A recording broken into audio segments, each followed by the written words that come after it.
بسم اللہ الرحمن الرحیم۔ ایک کامیاب نوجوان کا تعجب خیز واقعہ۔ حضرت جعفر بن سلیمان رحمۃ اللہ علیہ کہتے ہیں کہ میں حضرت مالک بن دینار رحمۃ اللہ علیہ کے ساتھ ایک دفعہ بصرہ میں چل رہا تھا۔ ایک عالی شان محل پر گزر ہوا جس کی تعمیر جاری تھی اور ایک نوجوان بیٹھا ہوا تعمیر کرنے والوں کو ہدایت دے رہا تھا کہ یہاں یہ بنے گا، وہاں اس طرح بنے گا۔ حضرت مالک بن دینار رحمۃ اللہ علیہ اس نوجوان کو دیکھ کر فرمانے لگے، یہ شخص کیسا حسین نوجوان ہے اور کس چیز میں پھنس رہا ہے، اس کو اس تعمیر سے کیسا انہماک ہے۔ میری طبیعت پر یہ تقاضا ہے کہ میں اللہ سے اس نوجوان کے لیے دعا کروں کہ وہ اس کو اس جھگڑے سے چھڑا کر اپنا مخلص بندہ بنا لے۔ کیسا اچھا ہوگا اگر یہ جنت کے نوجوانوں میں بن جائے۔ حضرت مالک بن دینار رحمۃ اللہ علیہ نے کہا، جعفر چل اس نوجوان کے پاس چلے۔ جعفر رحمۃ اللہ علیہ کہتے ہیں کہ ہم دونوں اس نوجوان کے پاس گئے، اس کو سلام کیا۔ اس نے سلام کا جواب دیا۔ وہ مالک سے واقف تھا مگر مالک کو پہچانا نہیں۔ تھوڑی دیر میں پہچانا تو کھڑا ہو گیا اور کہنے لگا کہ کیسے تشریف آوری ہوئی۔ حضرت مالک بن دینار رحمۃ اللہ علیہ نے فرمایا، تم نے اپنے اس مکان پر کس قدر روپیہ لگانے کا ارادہ کیا ہے؟ اس نے کہا، 1,00,000 درہم۔ حضرت مالک بن دینار رحمۃ اللہ علیہ نے فرمایا کہ اگر تم یہ 1,00,000 درہم مجھے دے دو تو میں تمہارے لیے جنت میں ایک مکان کا ذمہ لیتا ہوں جو اس سے بدرجہ بہتر ہوگا، اور اس میں حشم خدام بہت سے ہوں گے۔ اس میں خیمے اور قبے سرخ یاقوت کے ہوں گے جن پر موتی جڑے ہوئے ہوں گے۔ اس کی مٹی زعفران کی ہوگی، اس کا غارہ مشک سے بنا ہوگا جس کی خوشبوئیں مہکتی ہوں گی۔ وہ کبھی پرانا نہ ہوگا اور نہ ٹوٹے گا۔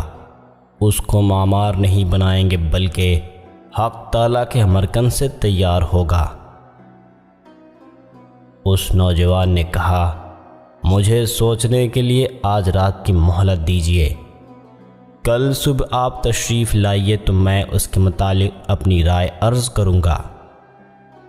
حضرت مالک بن دینار رحمۃ اللہ علیہ واپس آئیں اور رات بھر اس نوجوان کے لیے فکر و سوچ میں رہے۔ آخر سب میں اس کے لیے بہت عاجزی سے دعا کی۔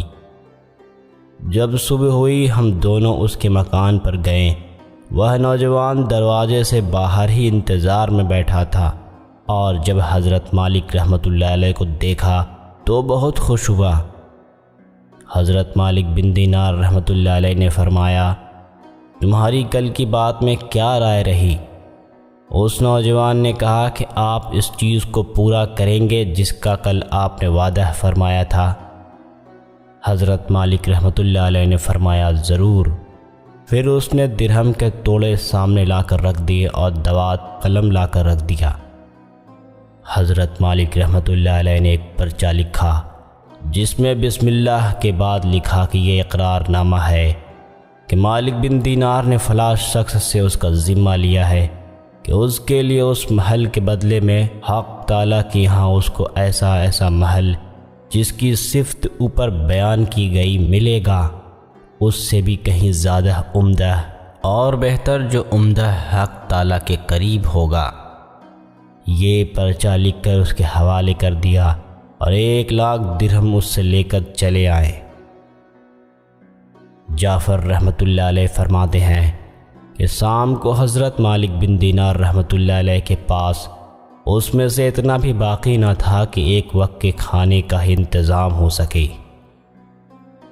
اس واقعے کو 40 دن بھی نہ گزرے تھے کہ ایک دن حضرت مالک رحمۃ اللہ علیہ جب صبح کی نماز سے فارغ ہوئے تو محراب میں ایک پرچہ پڑا دیکھا۔ یہ وہی پرچہ تھا جو مالک رحمۃ اللہ علیہ نے اس نوجوان کو لکھ کر دیا تھا۔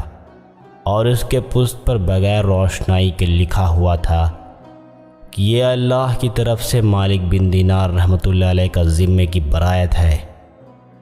جس مکان کا تم نے اس نوجوان سے وعدہ کیا تھا وہ ہم نے اس کو پورا دے دیا اور اس سے 70 گنا زیادہ دیا۔ حضرت مالک بن دینار رحمۃ اللہ علیہ اس پرچے کو پڑھ کر متحیر سے ہوئے۔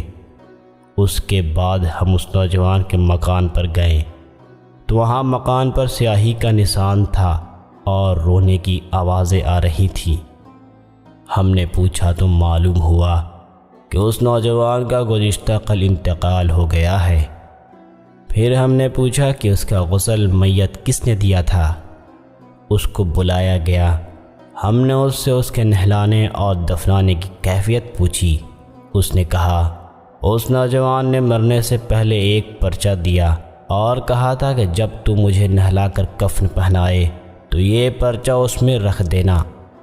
میں نے اس کو نہلایا، کفنایا اور وہ پرچہ اس کے کفن کے اور بدن کے درمیان میں رکھ دیا۔ حضرت مالک بن دینار رحمۃ اللہ علیہ نے وہ پرچہ اپنے پاس سے نکال کر اس کو دکھایا۔ وہ کہنے لگا یہ وہی پرچہ ہے، قسم ہے اس ذات کی جس نے اس کو موت دی، یہ پرچہ میں نے خود اس کی کفن کے اندر رکھا تھا۔ یہ منظر دیکھ کر ایک دوسرا نوجوان اٹھا اور کہنے لگا کہ مالک آپ مجھ سے 2 لاکھ درہم لے لیجئے اور مجھے بھی یہ پرچہ لکھ دیجئے۔ حضرت مالک رحمۃ اللہ علیہ نے فرمایا کہ وہ بات دور چلی گئی، اب نہیں ہو سکتا، اللہ جو چاہتا ہے وہ کرتا ہے۔ اس کے بعد جب بھی مالک رحمۃ اللہ علیہ اس نوجوان کا ذکر کرتے تو رونے لگتے اور اس کے لیے دعا کرتے تھے۔ بے شک دنیا کی عمارتوں میں کچھ نہیں رکھا، یہ سب فنا ہونے والی چیزیں ہیں۔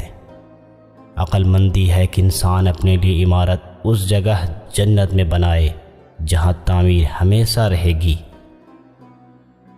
اللہ کرے اس واقعے سے ہمیں بھی سبق حاصل ہو، آمین۔